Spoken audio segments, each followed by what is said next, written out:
आजच्या या राष्ट्रीय खाद्यतेल अभियान तेलबिया पिके सन 2025 कार्यक्रमासाठी उपस्थित असलेल्या सर्व शेतकरी बंधू भगिनी तसेच कृषी विभागाचे सर्व अधिकारी कर्मचारी आणि व्यासपीठावर उपस्थित असलेले सन्माननीय मान्यवर, खरं तर आजचा जो विषय मला दिलेला आहे उन्हाळी भुईमूग लागवड तंत्रज्ञान, सध्या स्थितीला चालू असलेली नैसर्गिक परिस्थिती पाहता या गोष्टी एखाद्या विद्यापीठाला असेल किंवा एखाद्या शास्त्रज्ञाला असेल हे शिफारशी केल्यानंतर सुद्धा बऱ्याचशा अडचणी वैयक्तिक स्तरावर किंवा गाव लेवलला किंवा जिल्हास्तरीय राज्यस्तरावर येत असतात, परंतु तरी सुद्धा उपलब्ध असलेल्या तंत्रज्ञानाचा वापर करून आणि संभाव्य जी नैसर्गिक परिस्थिती आहे किंवा आपत्ती सुद्धा आपण त्याला म्हणू शकतो, याच्यामध्ये आपण काम करत असताना काही गोष्टींचं अवलंबन आपल्याला करणं अत्यंत गरजेचं आहे. आणि त्याच अनुषंगाने येणाऱ्या काळामध्ये जे काही तेलबिया आहे या तेलबियावर विचारविनिमय करण्यासाठी ही राष्ट्रीय लेवलची काही योजना आहे आपण कृषी विभागामार्फत निश्चितच राबवत आहात. परंतु याच्यामध्ये आपल्याला जे काही तंत्रज्ञान महात्मा फुले कृषी विद्यापीठ असेल किंवा इतर राज्यातील जे काही कृषी विद्यापीठ असतील यांच्या मार्फत निर्माण केलेले जे काही तंत्रज्ञान आहे आणि त्याच्यासोबतच जे काही सुधारित वाण आहे त्याचा वापर आपण आपल्या शेती पद्धतीमध्ये करणं अत्यंत गरजेचं आहे. कारण तुम्ही सर्व अधिकारी कर्मचारी हे शेतकऱ्याचे ब्रँड अँबॅसेडर आहेत असं म्हणायला काही हरकत नाही. मग असं करत असताना या तंत्रज्ञानाचा अवलंबन आपण करून आपल्या शेतामध्ये आणि त्याच्या पुढे जाऊन आता जो खरेदीदार विक्रेता संदर्भात असलेला पीएमएफएमईचा जो कार्यक्रम आहे याच्यामध्ये जे उत्पादन आलं आहे त्या उत्पादनाचं नेमकं काय करायचं आहे आणि केल्यानंतर नेमकं कोणत्या वाणाला असेल किंवा त्याच्यामध्ये कोणत्या घटकाला महत्व आहे हे थोडंसं आपण पाहणं अत्यंत गरजेचं आहे. ती एक काळाची गरज बनलेली आहे. सर्वजण आपण शेती करतो, परंतु शेतामध्ये असणाऱ्या ज्या काही उत्पादनाचं भाव आपल्याला मार्केटमध्ये निश्चितच मिळत नाही. आणि असं होत असताना शेतकऱ्याला खूप मोठा प्रश्न निर्माण होतो की बाबा आपल्याकडं जी काही उपलब्ध जमीन आहे त्याच्यावर होणाऱ्या उत्पादनाला किमान भाव तरी आपल्याला मिळून त्याच्यातून 2 पैसे आपल्याला मिळवता आले पाहिजे, हे सगळ्यात महत्वाचं आहे. कारण सध्या स्थितीला आपण ज्या नैसर्गिक स्थितीशी परिस्थितीशी झगडतोय असं होत असताना आपल्या शेतामध्ये जे काही उत्पादन आहे निश्चितच त्याचा छोटासा परिणाम त्याच्यावर होतोय. आणि त्याच अनुषंगाने जे काही उत्पादन आपल्याला आता मिळणार आहे त्याच्यावर, कारण 100% किंवा 90%च्या वरपर्यंत जर उत्पादनाचा आपण विचार करत असू तर निश्चितच निसर्गाची जी काही किमया आपण आता पाहतोय किंवा जी काही मोठे चॅलेंजेस आपण पाहतोय, ज्या अडचणी आहेत त्याच्यावर बात करता करता ते तेवढं उत्पादन आपण घेऊ शकू का हा एक सगळ्यात महत्वाचा प्रश्न आहे. आणि असं करत असताना महत्वाचं जे काही लागवड तंत्रज्ञान आहे याचा सुद्धा अवलंबन आणि सुधारित वाणांचं अवलंबन करणं अत्यंत आवश्यक आहे. आता आजच्या उन्हाळी भुईमूग लागवड तंत्रज्ञानामध्ये जर आपण पाहिलं तर भुईमूग हे जे काही पीक आहे हे राज्य स्तरावर अत्यंत महत्वाचं पीक असं मानलं जातं. कारण इथं बसलेला असा कोणताच व्यक्ती नाही की त्याच्या घरामध्ये शेंगदाणे आणि शेंगदाण्याचं तेल ते वापरलं जात नाही. बरोबर आहे का चुकीचं आहे? बरोबर आहे का चुकीचं आहे? बरोबर.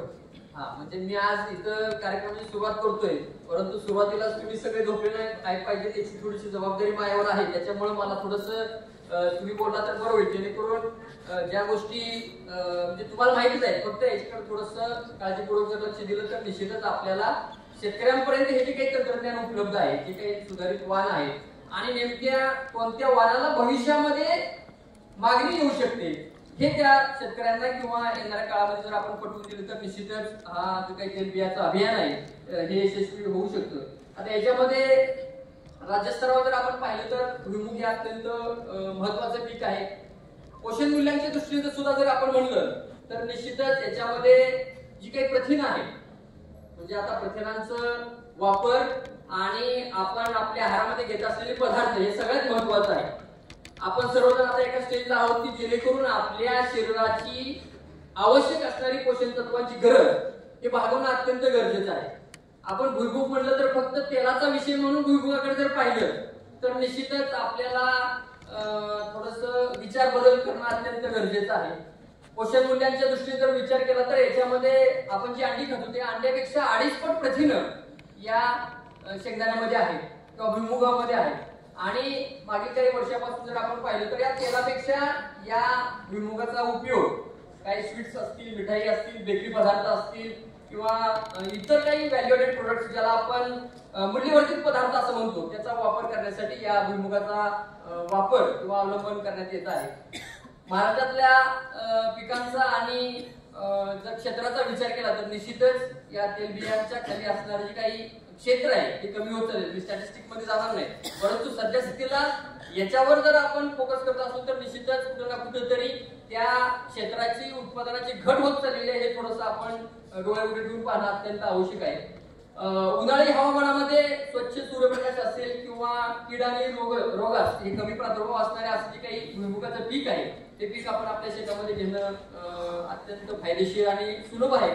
आणि त्याच अनुषंगानं भुईमुगाचं उन्हाळी हंगामात जर आपण उत्पादन घेतलं तर अधिक उत्पादन होण्यासाठी आपल्याला मदत होऊ शकते. आणि याच्यासोबतच जे काही आधुनिक लागवड तंत्रज्ञान आहे याचा अवलंब जर आपण केला तर निश्चितच आपल्याला पिकामध्ये उत्पादन घेणं अत्यंत सोपं जाऊ शकते.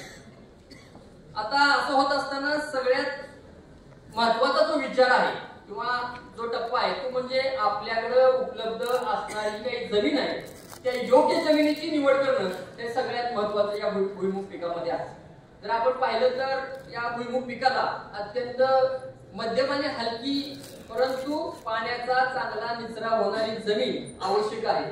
त्याच्यामुळं सध्या स्थितीला जर आपण आता हवामानाचा जर अंदाज घेतला तर पाऊस आज आपण नाही म्हणालो किंवा आज मी तुम्हाला सांगितले किंवा आज पेरणी करा किंवा उद्या पेरणी करा तर ते पावसाच्या गणितानुसार आपल्याला निश्चितच थोडंसं पुढे मागे व्हावं लागतं. हे अनप्रिडिक्टेबल आहे, हे सुद्धा सगळ्यांनी लक्षात घेणं आवश्यक आहे. आणि जसं आपण बघतो की मध्यम हलकी जी काही जमिनीचा प्रकार आहे याच्यामध्ये नेहमी भुसभुशीत थोडीशी राहत असल्या कारणामुळं हवा आणि पाणी याचं योग्य प्रमाणामध्ये संतुलन राखण्यासाठी ही जी काही हलकी आणि मध्यम आकारची प्रकारची जी काही जमीन आहे ती त्या भुईमुग पिकाला आवश्यक असते. यासोबतच भुसभुशीत असल्या कारणामुळे मुळांची जी काही वाढ आहे ती मुळांची वाढ अत्यंत चांगल्या पद्धतीनं होऊ शकते. ज्या काही आपल्याला आळ्या करायच्या त्या आळ्या सुद्धा सुलभ रीतीने आपल्याला जमिनीत जाण्यासाठी त्याची मदत होते. आणि सर्वात महत्वाचं म्हणजे काही शेंगा फुगण्यासाठी जी काही आवश्यक जमीन आहे ती मध्यम आणि हलक्या प्रकारची जमीन असणं अत्यंत आवश्यक आहे. त्याच्यामुळं योग्य जमिनीची निवड होणं सुद्धा तेवढंच महत्वाचं आहे. आपल्या सर्वांकडे जमीन आहे परंतु निसर्गावर आपण सध्या स्थितीला आता बऱ्यापैकी उपलब्ध आहे अवलंबून आहे. परंतु असं करत असताना योग्य जमिनीची निवड आणि सर्वात महत्वाचं म्हणजे असणारा जो काही पाण्याचा निचरा आहे हा निचरा या आपल्या शेतातून होणं सुद्धा तेवढंच महत्वाचं आहे. दुसरी महत्वाची गोष्ट म्हणजे वेळ. म्हणजे आता आपण कार्यक्रमासाठी आलेला आहात, कार्यक्रमाची वेळ 10 दिलेली आहे त्या पद्धतीनं सर्वजण वेळेत येणं जेवढं महत्वाचं आहे त्यासोबतच आपण आपल्या शेती पद्धतीमध्ये वेळेवर पेरणी करणं आणि सध्या स्थितीला जर आपण पाहिलं तर निसर्गाची जी काही स्थिती आहे त्याला संकट घालून वेळेवर पेरणी करणं अत्यंत महत्वाचं आहे. भुईमुग हे पीक आपण जर पाहिलं तर उष्ण आणि समशीतोष्ण कटिबंधात येत असल्या कारणामुळं साधारणतः 27 ते 30 डिग्री सेल्सिअस तापमान याला आवश्यक असतं. जर जास्त थंडी असेल तर निश्चितच उगवण क्षमतेला असेल किंवा शेंगा फुगण्यासाठी असेल ही थंड हवामान अत्यंत फायदेशीर ठरणार नाही. परंतु उष्ण आणि समशीतोष्ण कटिबंध जर आपण पाहिला तर त्याच्यामध्ये भुईमुग पीक हे चांगल्या पद्धतीने येतं. आणि साधारणतः 27 ते 30 डिग्री सेल्सिअस जर आपण या तापमानाचा विचार केला तर हे तापमान या भुईमुग पिकासाठी अत्यंत पोषक असतं. चांगली उगवण जर व्हायची असेल आणि भरपूर फुलं आपल्या भुईमुगाला येण्यासाठी 24 ते 28 डिग्री सेल्सिअस या तापमानाची आवश्यकता त्यासाठी भासू शकते. आणि याच्यासोबत आळ्यासाठी जर आपण पाहिलं तर 19 ते 23 डिग्री सेल्सिअस एवढं तापमान तुमच्या भुईमुग पिकाला वाढ होण्यासाठी अत्यंत योग्य असतं. त्याकरिता उन्हाळी भुईमुगाची जर आपण पेरणी पाहिली तर हिवाळ्यातली जी काही थंडी आहे ती कमी होत असतानाच आपल्याला पेरणीकडे जानेवारीच्या दुसऱ्या आठवड्यापर्यंत किमान 15 जानेवारी पर्यंत आपण त्याची जी काही पेरणी आहे ती पेरणी वेळेवर करणं अत्यंत आवश्यक आहे. आता याच्यासोबतच लवकर पेरणी केल्यामुळं कमी तापमानामुळे चांगली उगवण होत नाही, ह्या सुद्धा सगळ्यात महत्वाचा किंवा दुबार पेरणीचा आपल्याकडे संकट ओढू शकतो. त्याच्यामुळं कमी तापमान होणार नाही याची काळजी किंवा जे काही तापमान दिलेलं आहे त्या तापमान असेल त्याच वेळेला आपण ती वेळेवर पेरणी करणं अत्यंत गरजेचं आहे. उशिरा झाल्यास जर आपण पाहिलं तर उन्हानं जी काही त्या पिकाची फुलगळ आहे ही फुलगळ होऊन आळ्यांची संख्या त्या भुईमूग पिकामध्ये कमी होते आणि चांगल्या शेंगा त्याच्यामध्ये पोचल्या जातात. त्याच्यामुळं तापमान जे आहे पाण्याचं आपण नियोजन पाहणार आहोत, परंतु या भुईमूग पिकामध्ये तापमानाचा जो काही फरक आहे किंवा परिणाम आहे तो त्याच्या आल्यावर आणि शेंगा फुगण्यावर निश्चितच होतो. त्याच्यामुळं निसर्गाकडे पाहत असताना जे काही तापमान आहे आजूबाजूला त्याचं थोडंसं आपण डोळे उघडे ठेवून जर पाहिलं तर निश्चितच उत्पादनामध्ये चांगली भर हे पडू शकते. पीक पावसात जर सापडलं तर निश्चितच त्या परिणामामध्ये उत्पादनामध्ये घट होऊ शकते. म्हणून योग्य वेळी पेरणी करणं अत्यंत महत्वाचं आहे. आता याच्यामध्ये जर आपण पाहिलं तर बीज प्रक्रिया आता बरेचसे अभियान कार्यक्रम कृषी विभागामार्फत राबवले जातात. तर सर्वात महत्वाचं म्हणजे काय असेल तर ती बीज प्रक्रिया आहे. याच्यामध्ये पेरणीसाठी शेंगा फुटून झाल्यावर लगेच बियाणास थायरम 5 ग्रॅम प्रति किलो अशा प्रकारची बीज प्रक्रिया करणं अत्यंत आवश्यक आहे. किंवा ट्रायकोडर्माची प्रति किलो बियाणास 5 ग्रॅम बीज प्रक्रिया आपल्याला करता येऊ शकते. त्याच्यानंतर पेरणीपूर्वी जर आपण पाहिलं तर 5 ते 6 तास अगोदर रायझोबियम किंवा स्फुरद विद्राव्य जे काही घटक आहेत किंवा सूक्ष्मजीव आहेत पीएसबी ज्याला आपण म्हणतो पीएसएम यांची बीज प्रक्रिया करणं गरजेचं आहे. जीवाणू संवर्धनाची बीज प्रक्रिया केलेली बियाणे जर आपण सावलीत सुकवलं आणि लगेच पेरणी केली तर त्याचा फायदा तुमच्या उत्पादनामध्ये निश्चितच दिसू शकतो. ज्या जमिनीमध्ये हुमणी या किडीचा प्रादुर्भाव आहे किंवा तुम्ही त्याच्या अगोदर तुम्ही पाहिलं असेल त्या ठिकाणी पेरणी करताना क्लोरपायरिफॉस 20 EC या कीटकनाशकाची प्रति किलो बियाणास 12.5 मिली याप्रमाणे बीज प्रक्रिया करणं गरजेचं आहे. आता पेरणी आणि बियाणाचं प्रमाण जर आपण पाहिलं तर सुरुवातीला जमिनीत पुरेसं पाणी देऊन नंतर कापशावर आपण पेरणी करणं अत्यंत गरजेचं आहे. यासाठी 2.5 ते 3 मीटर रुंदीचे आणि जमिनीच्या उतारानुसार 30 ते 50 मीटर लांबीचे सरे आपण पाडू शकतो किंवा बीबीएफ यंत्रणाद्वारे सुद्धा आपल्याला भुईमुगाची पेरणी करता येऊ शकते. किंवा 1 मीटर रुंदीचे गादी वाफे आहे ते गादी वाफे तयार करून त्याची पेरणी आपण त्या गादी वाफ्यावर करता येऊ शकते. आणि जी काही तळाची रुंदी आहे ही 1 मीटर आणि वरची रुंदी जी आहे 70 सेंटीमीटर ठेवणं आवश्यक आहे, जेणेकरून खेळती हवा असेल आणि ती पिकांची जी काही रोपांची संख्या आहे ही प्रमाणामध्ये निश्चितच राहू शकते. प्रत्येक गादी वाफ्यावर 3 ओळी या प्रमाणे आपण लागवड करणं आवश्यक आहे. प्रथम खत देऊनच आपण पेरणीकडे जाणं गरजेचं आहे. बियाण्याची टोकन करता येऊ शकते किंवा एका ठिकाणी एकच बी टाकणं आणि त्याची पेरणी 5 ते 6 मीटर अंतरावर करणं आवश्यक आहे. आता ह्याच्या काही वेगवेगळ्या जाती महात्मा फुले कृषी विद्यापीठानं निर्माण केलेल्या आहेत. SBX1 असेल, फुले प्रगती असेल, फुले व्यास आहे, फुले उन्नप आहे किंवा फुले भारती आहे. अशा प्रकारच्या काही वेगवेगळ्या जाती या भुईमुगामध्ये आहेत. त्याचा वापर आपण करतोय, परंतु याच्याहून पुढे जाऊन या भुईमुग पिकामध्ये नेमकं काय महत्वाचं आहे आपण फक्त भुईमुग आणि त्याचं काढलेलं तेल याच्यावरच पाहतो. परंतु ज्या वेळेला काही शेतकरी बंधू उद्योजक महिला उद्योजक गट असेल एखाद्या या भुईमुग पिकाला घेऊन बाजारामध्ये किंवा प्रक्रिया उद्योगामध्ये येतात त्यावेळेला त्याचं मार्केटिंग ब्रँडिंग करत असताना नेमका कोणता मुद्दा आपण लक्षात ठेवला पाहिजे हे सुद्धा थोडंसं महत्वाचं आहे. त्याच्याबाबतही आपण चर्चा करूया.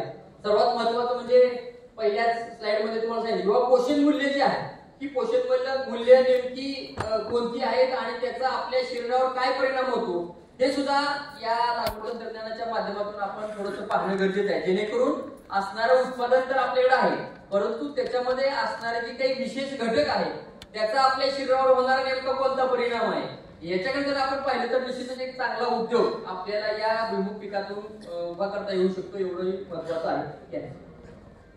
त्याच्यानंतर या बाकीच्या काही जाती आहेत, फुले उन्नती असेल, फुले चैतन्य असेल आणि इतर ज्या काही व्हरायटी आहेत सध्या स्थितीला आता फुले चैतन्य कृषी विज्ञान केंद्र बोरगावच्याही परिक्षेत्रावर याची आपण डेमॉन्स्ट्रेशन ट्रायल्स घेतलेले आहेत. त्याच्यानंतर सर्वात महत्वाचं म्हणजे फुले वारणा आणि मोरणा. हे फुले वारणा आणि फुले मोरणा ह्या 2 विकसित जाती सुधारित जाती सुद्धा या भुईमुगामध्ये आहेत. तर त्याचा अवलंबन आपल्या शेतामध्ये होत असेल तर निश्चितच करायला काही हरकत नाही.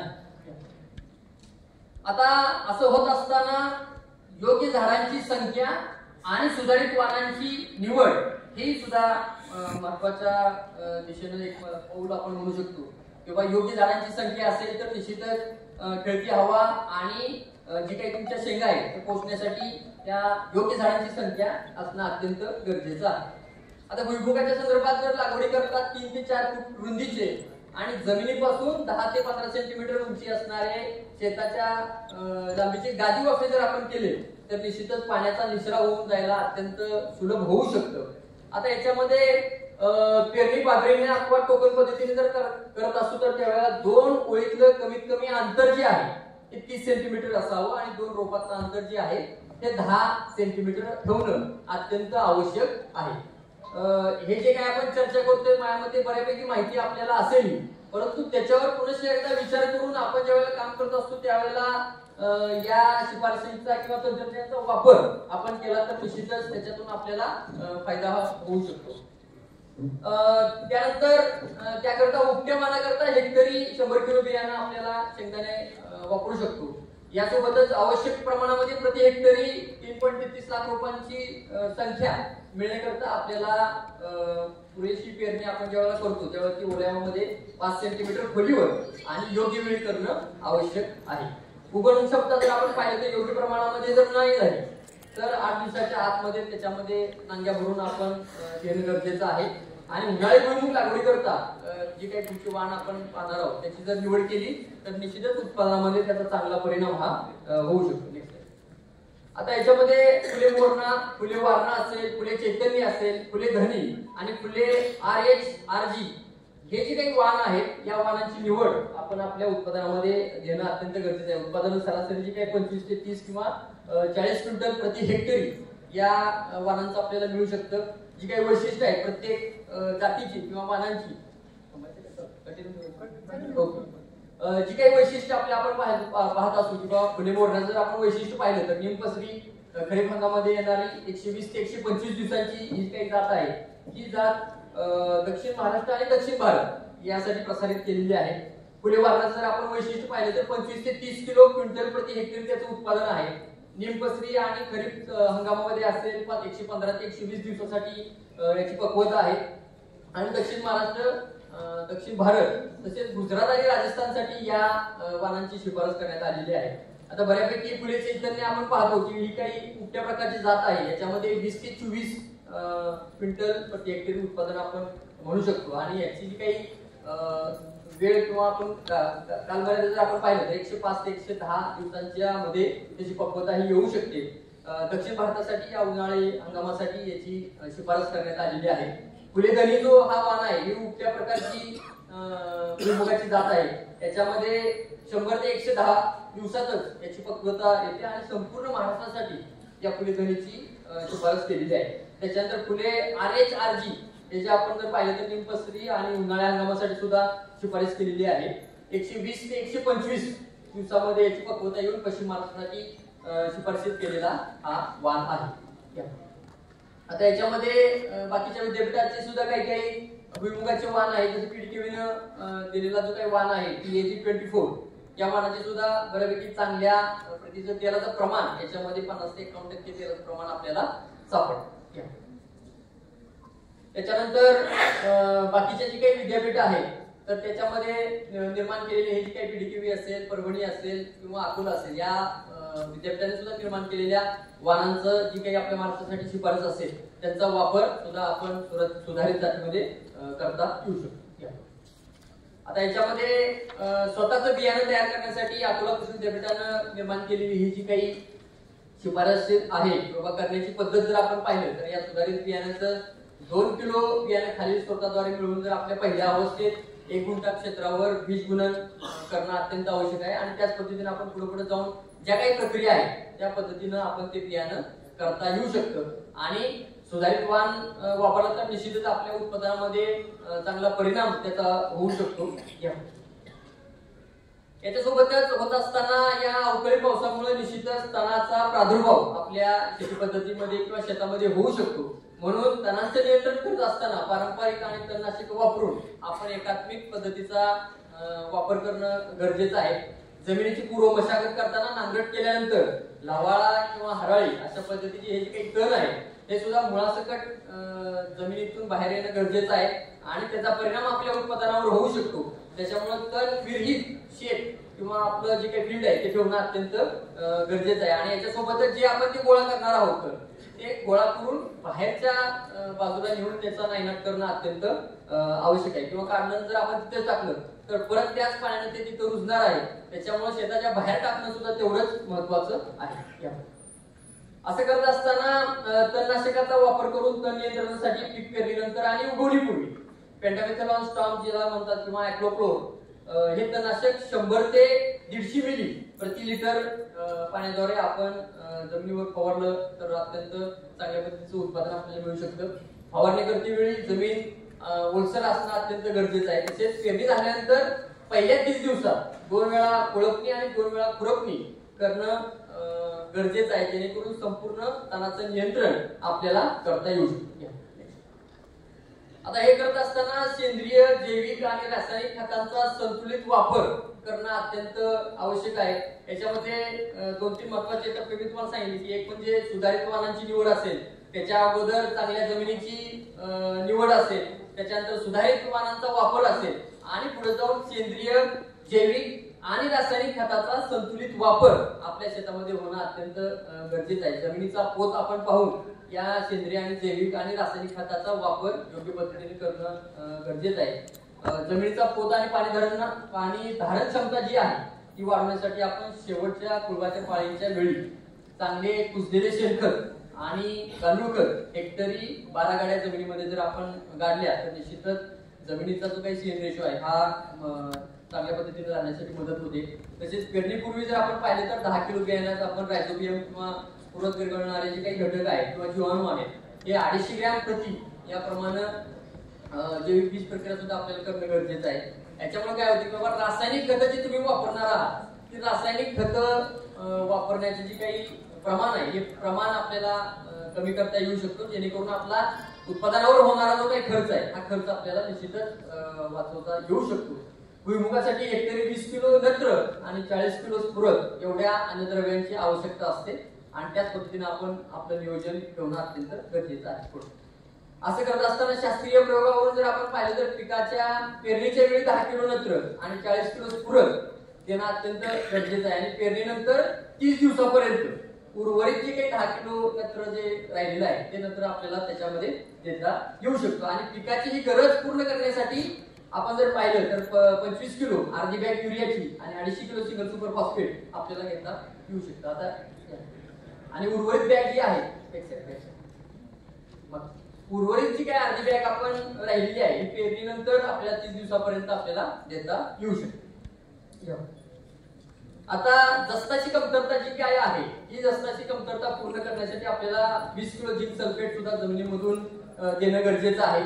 याच्यामध्ये पुढे गेल्यानंतर पीक 30 ते 35 आणि 50 ते 55 दिवसाचे असताना आपल्याला 8 ग्रॅम बोरिक ऍसिड 15 लिटर पाण्यामध्ये मिसळून आपल्याला त्याची फवारणी करता येऊ शकते. अशा पद्धतीचं हे तंत्रज्ञान शिफारसीत झालेलं आहे.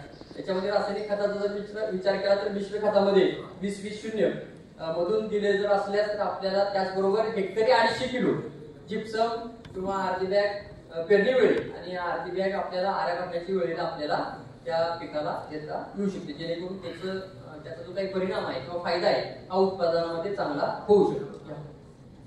आता याच्यासोबतच सगळ्यात महत्वाचं म्हणजे आपल्याकडे उपलब्ध असणारे जे काही पाण्याचं नियोजन आहे हे नियोजन योग्य होणं गरजेचं आहे. उन्हाळी भुईमुगामध्ये साधारणतः 70 ते 80 सेंटीमीटर पाण्याची गरज असते, म्हणून 12 ते 13 पाण्याच्या पाळ्या जर आपण दिल्या तर निश्चितच भुईमुग शेत ओलावून पेरणी झाल्यावर जमिनीनुसार 8 ते 10 दिवसानंतर आपल्याला पाणी देणं अत्यंत आवश्यक आहे आणि त्याच्या पद्धतीनं योग्य नियोजन आपल्याला करता येऊ शकतं.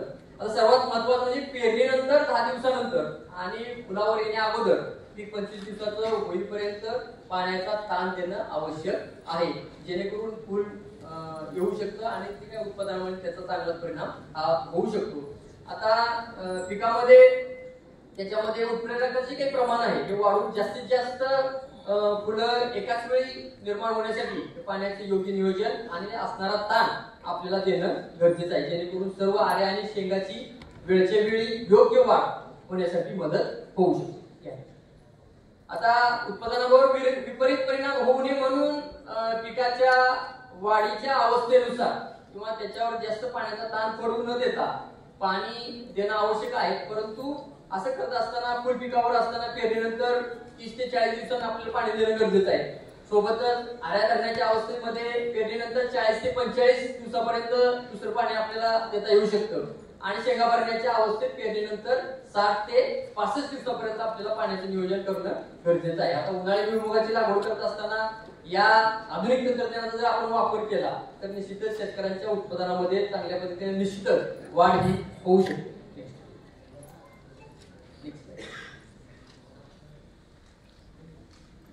आता सर्वात महत्त्वाचं म्हणजे आपण हे जे काही वाण पाहतोय किंवा जे काही शेंगदाणे ग्राउंडनट किंवा भुईमुग आपण पाहतो याच्यामध्ये सर्वात महत्त्वाचं जे काही असेल तर ते म्हणजे प्रथिन आणि 2 नंबरला त्याच्यामध्ये असणारं तेल. तर ते आपल्या शरीराला घातक आहे अपायकारक आहे किंवा चांगला परिणाम आपल्या शरीरावर होतो हे सुद्धा थोडंसं डोळे उघडे ठेवून पाहणं गरजेचं आहे. आता सर्वात महत्त्वाचा मुद्दा मला थोडंसं इथे सांगायचं आहे की बाबा आपण खात असताना आपल्या ताटामध्ये किंवा आहारामध्ये नेमके कोणकोणते पदार्थ येतात आणि त्याच्यामध्ये नेमके कोणती पोषण तत्व आहे याच्याकडे सुद्धा आपण पाहणं गरजेचं आहे. कारण आपण भुईमुग लावतो परंतु नेमकं त्याच्यामध्ये काय आहे किंवा पोषण मूल्यांच्या दृष्टीने जर आपण विचार केला तर त्याच्यातली कुठली गोष्ट आपल्या शरीरासाठी उपयोग आहे हे सुद्धा आपण थोडंसं डोळे उघडे ठेवून पाहणं गरजेचं आहे. कारण आपण भुईमुग घेतला आणि त्याचं फक्त जर तेल काढलं तर निश्चितच आपल्याला तेल मिळेल, परंतु जे काही त्याच्यामध्ये पोषण मूल्य आहे किंवा जे काही महत्वाचे घटक आहे याच्याकडे लक्ष ठेवून जर आपण एखाद्या वाणाची निवड केली तर निश्चितच तुम्ही करत असणाऱ्या प्रक्रिया उद्योगामध्ये त्याचं चांगलं मार्केटिंग ब्रँडिंग आपल्याला करता येऊ शकतो. याच्यासाठी जे काही हाय ओलिक ऍसिड असणाऱ्या ज्या काही जाती आहेत याचा वापर जर आपल्या शेती पद्धतीमध्ये झाला तर निश्चितच आपल्या आरोग्यावर चांगला परिणाम हा होऊ शकतो. आता याच्यामध्ये सगळ्यात महत्त्वाचं म्हणजे जे काही आपण फॅटी ऍसिड्स ज्याला म्हणतो हे त्या भुईमुगाच्या तेलामध्ये उपलब्ध असतात. आता या फॅटी ऍसिड मध्ये 2-3 भाग पडतात. एक म्हणजे महत्त्वाचे 2च भाग पडतात, सॅच्युरेटेड फॅटी ऍसिड्स आणि अनसॅच्युरेटेड फॅटी ऍसिड. जर तुम्ही एखादं तेलाचं पाऊच किंवा तेलाची बॉटल जर घेतली तर निश्चितच त्याच्यावर काही वेळेला सॅच्युरेटेड फॅटी ऍसिड्स किती आहेत, अनसॅच्युरेटेड फॅटी ऍसिड्स किती आहेत याचं प्रमाण लिहिलेलं असतं. म्हणून त्याच्यामध्ये असणारे हे काही जे 2 घटक आहेत सॅच्युरेटेड फॅटी ऍसिड्स आणि अनसॅच्युरेटेड फॅटी ऍसिड्स याच्यामध्ये जर आपण पाहिलं तर निश्चितच चांगल्या पद्धतीचा त्याचा परिणाम आपल्या शरीरावर हा होऊ शकतो. आणि परत अनसॅच्युरेटेड फॅटी ऍसिडचे 2 प्रकार पडतात, मोनो अनसॅच्युरेटेड फॅटी ऍसिड्स आणि पॉली अनसॅच्युरेटेड फॅटी ऍसिड, म्हणजे ज्याला आपण मुफा आणि तुफा अशा 2 नावाने ओळखू शकतो. तर याचा परिणाम आपल्या शरीरावर होत असतो किंवा ते आपल्या हृदयाच्या आरोग्यासाठी उपयुक्त आहे. म्हणून ओलिक ऍसिड ज्या वाणामध्ये जास्त आहे अशा वाणाचा सुद्धा वापर आपण आपल्या आहारामध्ये शेती पद्धतीमध्ये आणि त्याच अनुषंगाने आपल्या प्रक्रिया उद्योगामध्ये करणं अत्यंत गरजेचं आहे. आता कारण का तुम्ही म्हणाल हेच का वापरायचं. आता असं करत असताना आपल्या शरीरासाठी आवश्यक असणारे 2 घटक आहेत, एक इसेन्शियल फॅटी ऍसिड्स आणि नॉन इसेन्शियल फॅटी ऍसिड्स. आता इसेन्शियल म्हणजे काय तर आपल्या शरीरासाठी आवश्यक असणारे जे काही फॅटी ऍसिड्स आहेत ते इसेन्शियल फॅटी ऍसिड्स आणि ते फॅटी ऍसिड्स आपले शरीर सिंथसाइज करू शकत नाही, ते आपल्याला बाहेरून घ्यावं लागतं. आणि नॉन इसेन्शियल म्हणजे काय की जे आपल्या शरीरामध्ये तयार होतात किंवा आपलं शरीर सिंथसाइज करतं जेणेकरून आपल्याला ते बाहेरून घेण्याची आवश्यकता भासत नाही. त्याच्यामुळे शेंगदाण्याचं तेल आपण खात असताना त्याच्यामध्ये किती फॅटी ऍसिड्स आहेत किंवा किती ओलिक ऍसिडचं प्रमाण आहे किंवा किती मोनो अनसॅच्युरेटेड फॅटी ऍसिड्स आहेत हे सुद्धा आपल्याला माहित असणं गरजेचं आहे. कारण त्याचा परिणाम आपल्या हृदयावर, दुसरं महत्वाची गोष्ट म्हणजे आपल्या मेंदूवर जो आपला कायम चालू असतो, आणि तिसरं महत्वाची गोष्ट म्हणजे तुमचं जी काही त्वचा आहे आणि तुमची केस याच्यावर होत असतो. त्याच्यामुळं या जाती निवडताना सुद्धा बाजारामध्ये नेमकी काय डिमांड आहे आणि बाजारामध्ये गेल्यानंतर बाबा माझं ग्राउंडनटचं तेल विकलं गेलं पाहिजे असं जर आपल्याला करायचं असेल तर निश्चितच त्याचं महत्व माहीत करून दुसऱ्याला सांगता आलं पाहिजे, जेणेकरून तुमचं मार्केटिंग ब्रँडिंग होणं तेवढंच गरजेचं आहे. कारण लागवड, तंत्रज्ञान, उत्पादन याच्या पर्यंत तुम्ही सर्व शेतकरी पोहोचलेले आहात. त्याच्या पुढे जाऊन आता बदलत्या काळामध्ये जी काही उत्पादनामध्ये घट होणार आहे आणि तुमचा जो काय आर्थिक नफा कमी होणार आहे, त्याच्यामुळे असणाऱ्या शेती उत्पादनावर थोडीशी का होईना प्रक्रिया जर आपण केली तर निश्चितच आपल्याला 2 पैसे अधिक हे मिळू शकतात. कारण याच्यावर जर आपण पाहिलं तर या ओलिक ऍसिड ज्याला आपण फॅटी ऍसिड्स म्हणतो, हे आपल्या शरीरातले जे काही बॅड कोलेस्ट्रॉल किंवा लो डेन्सिटी लिपोप्रोटीन हे जे आहे याचं प्रमाण कमी करण्यासाठी मदत करतं आणि आपल्या हृदयाचं जे काही आरोग्य आहे हे आरोग्य टिकवण्यासाठी या तेलाचा किंवा फॅटी ऍसिडचा वापर करता येऊ शकतो. त्याच्यानंतर आपण ज्या काही वाण वापरत आहोत त्याच्यामध्ये जे काही फॅटी ऍसिड्स असतात, जर याच्यामध्ये ओलिक ऍसिडचं जर प्रमाण बऱ्यापैकी जास्त असेल तर नेमकं काय होतं की बाबा ती जी काही साठवणूक क्षमता आहे, म्हणजे तुम्ही शेंगदाणा आणलं आणि जर साठवून ठेवलं तर निश्चितच 15 दिवसानं किंवा महिन्याभरानं त्याला चांगला कुबट वास येतो का नाही? तर त्याच्यामध्ये असणारे जे काही ऍसिड्स असतील किंवा फॅटी ऍसिड्स असेल किंवा फॅट असेल थोडक्यात किंवा तेल असेल, या तेलाचा संपर्क हवेतल्या ऑक्सिजन सोबत झाल्या करण्यामुळे हा कुबट वास त्या शेंगदाण्याला येऊ शकतो. पण हे जर ओलिक ऍसिड जास्त असणारे जे काही व्हरायटी आहे त्याचा वापर झाला तर निश्चितच उत्पादन आपल्याला घेत असताना त्याची जी काही साठवणूक क्षमता आहे ती क्षमता बऱ्यापैकी वाढते. त्याच्यामुळं अशा वाहनांचा सुद्धा आपल्याला वापर करता येऊ शकतो, जेणेकरून जी रॅन्सिडिटी आपण म्हणतो, जो कुबटपणा आहे, हा कुबटपणा या ओलिक ऍसिड मुळे आपल्याला कमी होऊ शकतो. आणि सर्वात महत्वाचं म्हणजे त्याच्यामध्ये असणारी जे ओमेगा 9 फॅटी ऍसिड आहे, ओमेगा फॅटी ऍसिड तुम्ही बघत असाल की बऱ्यापैकी तुमच्या त्वचेचं आरोग्य राखण्यासाठी कोणताही कॉस्मेटिकचा कोण डॉक्टर असेल तर ते तुम्हाला omega fatty acid, vitamin E आणि व्हिटॅमिन सी हे 3 डोस कॉम्बिनेशन मध्ये देत असतात. कारण त्याचा परिणाम आपलं हृदय, आपला असणारा मेंदू, आपली त्वचा आणि केस याच्यावर होत असतो. त्याच्यामुळं असं चांगलं पोषण तत्व असणारं हे काही भूमिक पीक आहे याचा विचार सुद्धा आपण करणं गरजेचं आहे. बऱ्याचशा मल्टिपल स्टडीज या याच्यावर झालेल्या आहेत आणि आपल्याकडे असणारा जो काही हृदयाचा दबाव येऊन बरेचसे काही अघटित कारण घडतात तर ते कमी करण्यासाठी या जातींचा वापर आपल्याला करता येऊ शकतो. आता सर्वात महत्वाचं म्हणजे की बाबा ग्राउंडनट मध्ये असणारे हे जे काही ओलिक ऍसिड असेल हे मोनो अनसॅच्युरेटेड फॅटी ऍसिड आहे. तर त्याचा जर आपण विचार केला आणि त्याचा होणारा चांगला परिणाम आपण त्या शरीरावरचा जर आपण पाहिला तर निश्चितच थोडंसं म्हणजे फक्त आपण भुईमुग उत्पादन आणि बाजारपेठ एवढंच पाहतो, परंतु भुईमुगाचं झालेलं उत्पादन, त्याचा होणारा वापर, त्याच्यामध्ये असणाऱ्या पोषण तत्वाचा, पोषण मूल्यांचा आपल्या शरीरावर होणारा चांगला परिणाम हे लक्षात ठेवलं तर निश्चितच त्याचा वापर आपण आपल्या प्रक्रिया उद्योगामध्ये करता येऊ शकतो आणि त्याचं भांडवल करून आपण त्याच्या मार्केटिंग आणि ब्रँडिंगसाठी चांगल्या पद्धतीनं पाहता येऊ शकतो. कारण जगाच्या पाठीवर म्हणण्यापेक्षा जर आपण पाहिलं तर आता लोक जी त्रस्त आहेत या कोरोनाच्या काळात जे काही त्रस्त आहेत ते सर्वात महत्वाचं म्हणजे हृदयाच्या रोगामुळे असेल किंवा इतर जे काही व्याधी आहेत त्या व्याधींचं प्रमाण वाढलेलं आहे. त्याच्यामुळं लोकांचं ऑलरेडी आपल्या आहारामध्ये तेल खाण्याचं जे काही प्रमाण आहे ते प्रमाण बऱ्यापैकी जास्त आहे. परंतु तसं होत असताना जर आपल्याला आपलं आरोग्य, आपल्या कुटुंबाचं आरोग्य चांगलं ठेवायचं असेल तर या भुईमुगाचा वापर आपल्याला करणं सुद्धा तेवढंच गरजेचं आहे. परंतु असं होत असताना फक्त आपल्याला भुईमुगाचंच तेल वापरून शक्य होणार नाही. म्हणजे आता या ठिकाणी मी एक निवेदन करू शकतो, तुम्ही सर्व अधिकारी कर्मचारी आहात, आपण आपल्या घरामध्ये वापरत असताना आपल्याला फक्त भुईमुगाच्या तेलाचीच चव आपल्याला आवडते, बरोबर आहे? बरोबर आहे का चुकीचं आहे? तर असं होत असताना फक्त एकाच प्रकारचं तेल जर आपण महिन्यामध्ये जर वापरलं तर निश्चितच तुमच्या धमन्यांवर त्याचं काठिण्य होण्यासाठी त्याचा परिणाम हा होणार आहे किंवा धमनी काठिण्य ज्याला आपण म्हणतो किंवा ज्याला आपण ब्लॉकेजेस म्हणतो त्या तेलामुळे होऊ शकतात. त्याच्यामुळं किंवा कोलेस्ट्रॉल जे आहे ते वाढण्याची चान्सेस जे आहे या भुईमुगामध्ये होऊ शकतात. त्याच्यामुळे टप्प्याटप्प्याने का होईना आपण आपल्या आहारामध्ये असणारं जे काही तेल आहे विविधतेनं थोडंसं बदल करून, म्हणजे जर आज आपण एखाद्या महिन्यामध्ये शेंगदाण्याचं तेल वापरलं तर दुसऱ्या महिन्यामध्ये सूर्यफुलाचं असेल, तिसऱ्या महिन्यामध्ये राईस ब्रॅनचं वाला असेल किंवा सोयाबीनचं असेल, याचा वापर आपण किंवा तिळाचं असेल थोडं थोडं किंवा होईना आपल्या आहारामध्ये असणं गरजेचं आहे. कारण सातत्यपूर्ण जर आपण एकच तेल आपल्या आहारामध्ये जर आलं तर त्याचा परिणाम सध्या स्थितीला आपल्या शरीरावर हा होऊ शकतो. त्याच्यामुळं हे जे काही फॅटी ऍसिड्स आहेत ते तेवढेच महत्वाचे आहेत आणि आपल्या शरीराला आवश्यक आहेत. त्याचा वापर आपल्याला या सुधारित जातीचा वापर करून आपल्याला आपल्या आहारामध्ये असेल प्रक्रिया उद्योगामध्ये असेल आपल्याला ते आणता येऊ शकतं. हे करत असताना मार्केट प्रेफर्ड ज्याला आपण डिमांड म्हणतो, आता तुम्ही भुईमुगाचं तेल काढलं मार्केटमध्ये नेलं तर त्याला भाव हा मिळतो किंवा उशिरा मिळतो.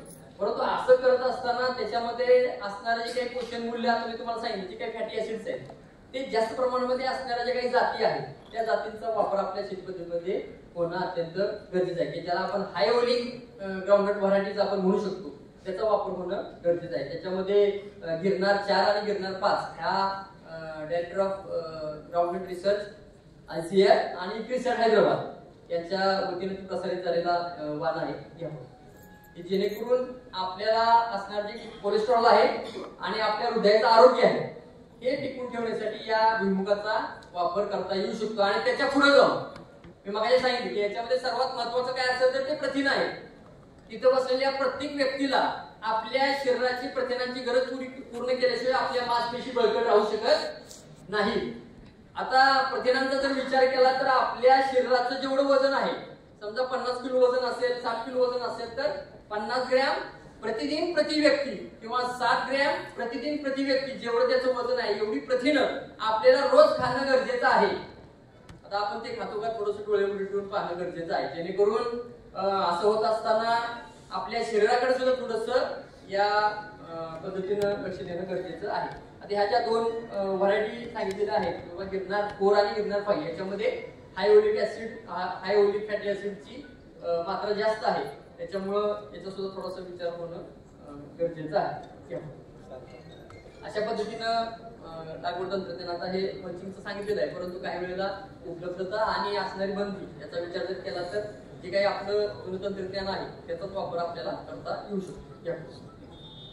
या प्लास्टिक आच्छादनाचं सध्या मी जास्त बोलत नाही कारण प्लास्टिक आणि त्याची असणारी बंदी याच्याबद्दल आपण पाहिलं तर निश्चितच आपल्याला ते परवडणार पण नाही आणि बाकीच्या काही गोष्टी आहेत. तर खताचा वापर जर आपण पाहिला तर मातीचा प्रातिनिधिक नमुना तपासूनच आपल्याला या खताचा वापर होणं गरजेचं आहे. मागे सांगितल्याप्रमाणे 25 किलो नत्र 55 किलो युरिया 50 किलो स्फुरद आणि 30 किलो सिंगल सुपर फॉस्फेट आणि 400 किलो जिप्सम अशा पद्धतीने त्या खताचं नियोजन आपल्याला करता येऊ शकते.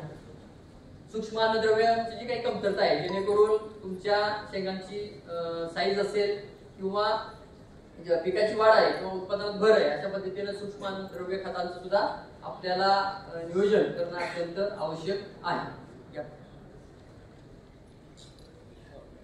आता सर्वात महत्वाचं म्हणजे या संदर्भात असणारे 3 ते 4 मुद्दे मी परत एकदा मला सांगतो की बाबा योग्य जमिनीची तयारी करणं असेल किंवा योग्य जमिनीची निवड असेल याच्यासोबतच भुईमुग पिकाकडे पाहत असताना सुधारित वाणांचा आपल्या शेती पद्धतीमध्ये होणारा वापर असेल त्याच्यानंतर पेरणी करत असताना वेळची वेळी पेरणी असेल किंवा आधुनिक तंत्रज्ञान बीबीएफद्वारे होत असलेली पेरणी आहे याच्याकडे सुद्धा आपण वेळोवेळी ठेवून पाहणं तेवढंच गरजेचं आहे. पेरणी करत असताना 15 जानेवारी पर्यंत आपल्याला पेरणी करता येऊ शकते.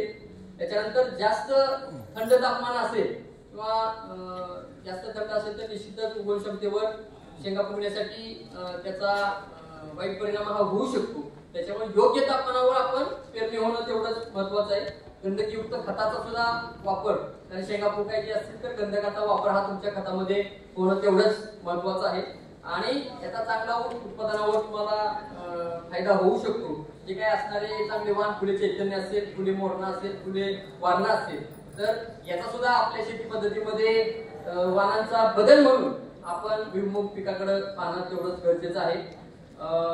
हे जे काही भुईमुग पीक आहे याच्यामध्ये करत असताना आपण उत्पादनावर भर देतोच आहोत परंतु उत्पादन झाल्यानंतर त्याच्या पुढं नेमकं काय केलं गेलं पाहिजे आणि मार्केटिंग आणि ब्रँडिंग करत असताना नेमके त्याच्यामध्ये असणारे मूलभूत महत्वाचे पोषण मूल्य आहेत त्याच्याकडे सुद्धा आपण जर पाहिलं तर आपल्याला आपल्या होणाऱ्या उत्पादनाला भाव आपल्याला मिळवता येऊ शकतो.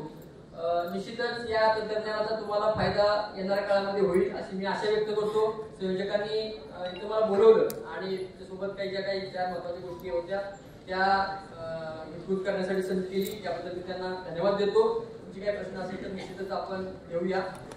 आपण सर्वजण आलात, शांतचित्ताने ऐकलं, त्याबद्दल मी सर्वांना धन्यवाद देतो आणि इथंच थांबतो. जय हिंद, जय महाराष्ट्र.